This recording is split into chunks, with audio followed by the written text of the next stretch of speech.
Hi, everyone. Welcome to the first day of July. Now, when I woke up this morning and went outside for the first time, I needed a jacket. I mean, it was really weird to know that it's the first day of July and it was chilly. I mean, it was in like right around 60. It wasn't, I mean, not cold, cold, but still very un-July like in Nebraska. But what is July like is this the storm potential for the next several days. But we'll get to that here in a second. First, this is for Monday, late afternoon into the evening hours. The Storm Prediction Center has a slight risk for basically the entire state.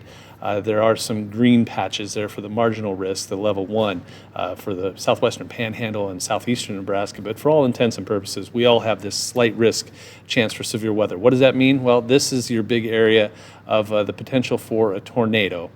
This doesn't look like a tornado outbreak. This looks like more of a 1, 2, 3 spin-ups are possible, and those will do damage as well. But this isn't the huge tornado outbreak that sometimes come along with storm systems.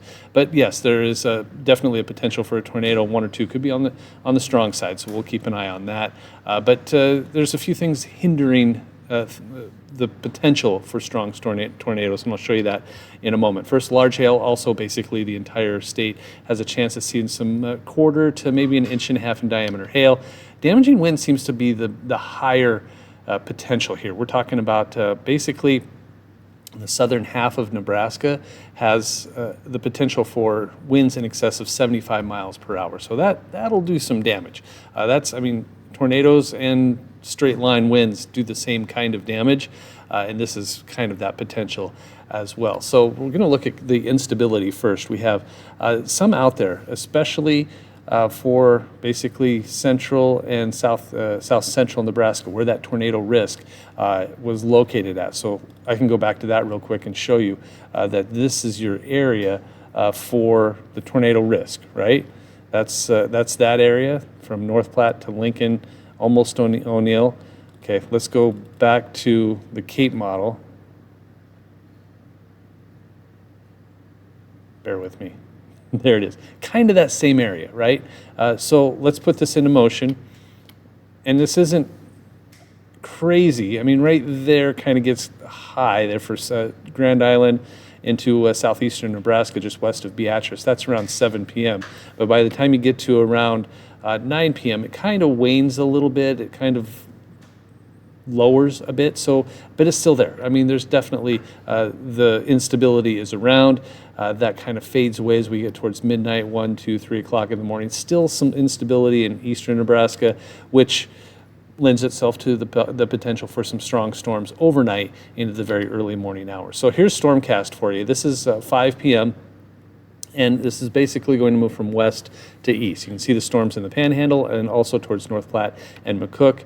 That south central, southwest Nebraska potential first. This is 6 p.m. in and around the McCook area. It moves to the east. Here comes your tornado threat, maybe a straight line wind threat that looks like it's trying to bow out and turn into a wind threat. So the early storms have that chance for the tornado threat. Then as they get to about here, this is where you would start to see it change over to a straight line wind threat. Those 75 mile per hour wind gusts moves into south central and into eastern Nebraska as we get towards 9 p.m. 10 p.m., still that same thing, starting to move through Sioux City and Columbus. By about 11 p.m. to midnight in eastern Nebraska, from Omaha to Lincoln to Beatrice, still lingering around midnight. And then there's still some storms out there by 1 a.m. These storms right here, kind of a secondary portion of this storm system, because there's your main line, but then the wraparound stuff over here, that could be on the strong side as well. That may also give us a flooding potential as we head through late Monday night into Tuesday morning, and then everything moves off to the east. So I kind of want to show you that flooding threat.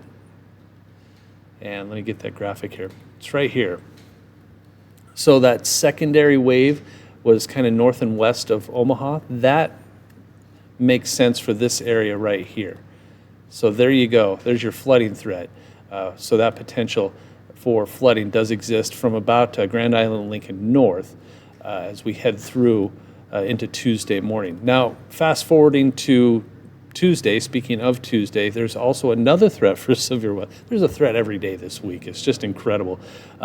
Marginal 1 risk for south central Nebraska from North Platte to Grand Island, Lincoln, Beatrice, Omaha, and that level 2 slight risk, and then a higher risk, the enhanced risk, further south and east. And that makes sense because when you look at Stormcast, yeah, there's storms out there, but it's not really organized by noon. By about 2, 3 o'clock in the afternoon, you can kind of see these storms are starting to come together. Some weaker storms over here, but this would be where your slight risk is located.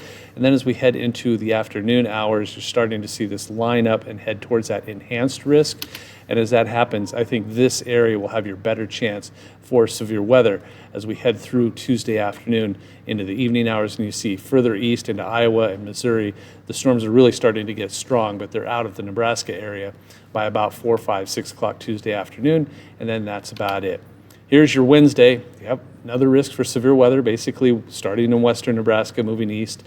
From North Platte to McCook up towards Valentine has that slight risk, and then the rest of the state, rest of the western half of the state has that marginal risk.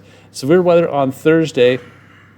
Let me pop that up for you right there. So that's basically wants to start in southeast Nebraska and move over towards Springfield and Kansas. Now this, I'm assuming this is going to be the slight risk.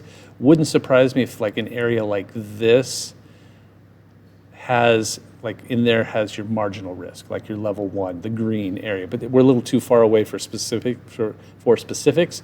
So we'll see how that all pans out, but that's it for now. So we have Monday, Tuesday, Wednesday, and now Thursday, a chance for severe weather to kick off July. This season just will never end. I'm really hoping for a dry week so that we can all kind of recover for a while. But until then, that's what we have for you. Stay safe, and we'll talk to you next time.